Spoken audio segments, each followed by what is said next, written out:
Hi, heute werde ich dir zeigen, was die drei Bewegungen sind, die du mit dem Arm machen musst, um wirklich deinen Bogen zu meistern und damit einen richtigen schönen Klang an der Geige zu bekommen. Hi, mein Name ist Anton Morales und ich bin professioneller Geiger und Autor des Buches Geige lernen mit Erfolg als Erwachsener.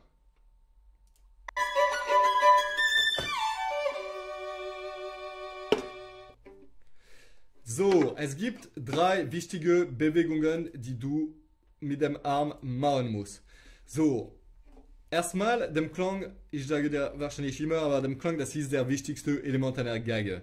Dass du einen schönen Klang an der Geige hast, das sollte eigentlich die erste von deiner Priorität sein, ja? So, weil wenn du schon einen schönen Klang an der Geige bekommst, dann wird sich sowieso schon sehr schön anhören. Und dafür, du musst erstmal verstehen, wie du den Klang mit dem Bogen erzeugst und eigentlich welche Bewegungen du machen musst, ja? Damit du diesen Klang erzeugst und damit, noch wichtiger, damit du das kontrollierst und damit es einen schönen Klang rauskommt, ja? Und damit auch du zum Beispiel Pfeifen und Kratzen vermeiden kannst, ja? So, ich zeige dir gleich. So, die drei Bewegungen eigentlich, das meine ich, wenn du spielst, zum Beispiel irgendeinen Ton.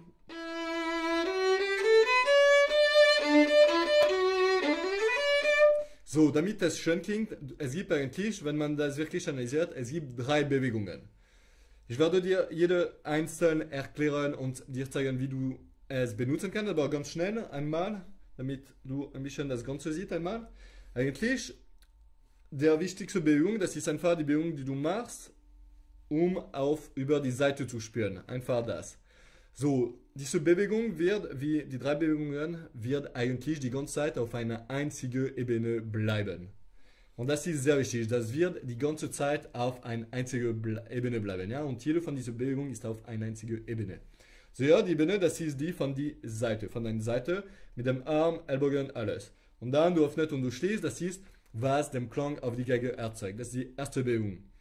Die zweite Bewegung, das ist eigentlich die in diese Richtung. So, eigentlich, diese Bewegung wirst du beim Spielen nur benutzen, um den Winkel anzupassen. Weil etwas sehr wichtig, wenn du spielst, das ist, dass der Bogen die ganze Zeit parallel zum Steg bleibt. Aber damit der Bogen parallel zum Steg bleibt, natürlich, das passiert nicht einfach so, leider.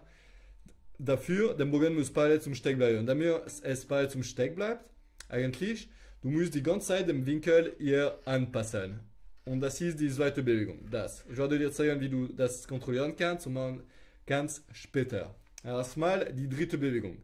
Dritte Bewegung, das ist die dich ermöglicht, auf unterschiedliche Seiten zu spielen, in diese Richtung, ja? Und wie du merkst, das ist die ganze Zeit, die ganze Ebene bewegt sich zusammen, ja?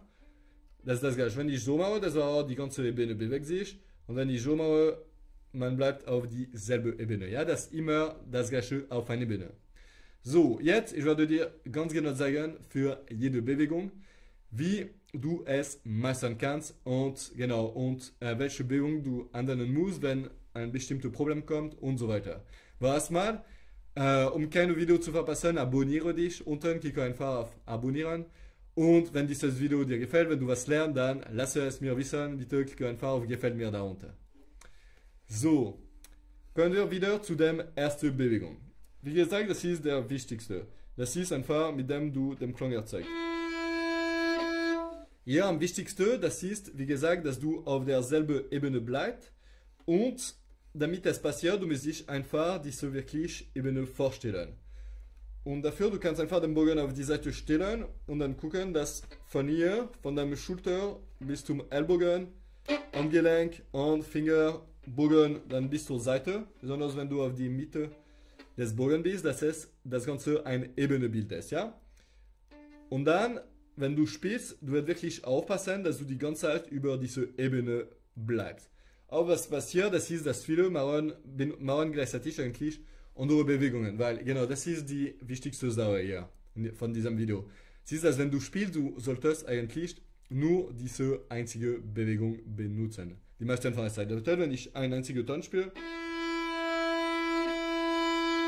ich werde nur diese einzige Bewegung benutzen und nicht die zwei anderen. Und das Problem bei vielen, das ist, dass die ganze Zeit die drei Bewegungen miteinander mischen, ja? Und das geht gar nicht. Weil wenn so oft was passiert, das ist, dass viele ändern die Höhe von der Ebene, ja. Und dann, was passiert, das ist, dass man andere Seite berührt, ja. Dann, wenn das passiert, dann wirst du eine andere Seite berühren, du wirst das hören, ja. So, der sollte Bewegung, naja, die dritte Bewegung, um die Höhe der Ebene zu ändern, das solltest du eigentlich benutzen, nur wenn du zu einer anderen Seite spielen musst, ja? Wenn du einen Seitenwechsel hast. Aber sonst die ganze Zeit, du bleibst auf dieselbe Ebene, ja? So sehr wichtig. Dritte Bewegung kannst du einzeln machen, das ist wirklich nur, wenn du einen Seitenwechsel.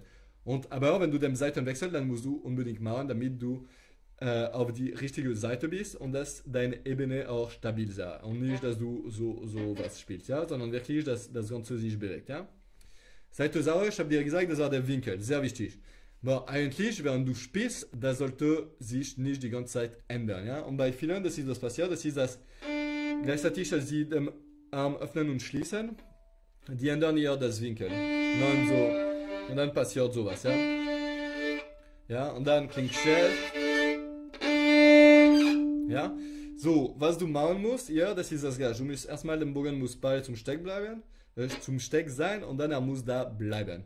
Aber dafür, was wichtig ist, das ist einfach, dass du dich eine Linie vorstellst, die parallel zum Steck sei und dass du die ganze Zeit über diese Linie bleibst.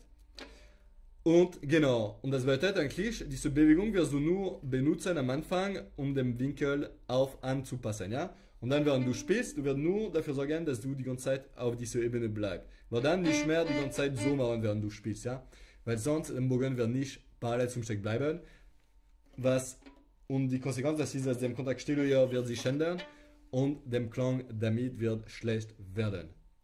So, wenn dieses Video dir gefallen hat, also wie gesagt, klicke einfach auf Gefällt mir unter dieses Video und wenn du noch mehr lernen willst, ich habe auf meiner Website so das Buch natürlich, mein Buch, du kannst es kostenlos bestellen, aber auch es gibt ganze Online-Kurse, große Kurse, so viel größer, wo ich alles genau erkläre. Es gibt eine ganze Gegenbibliothek auch mit 70 Webinare von mehr als eine Stunde jeder über alle Themen.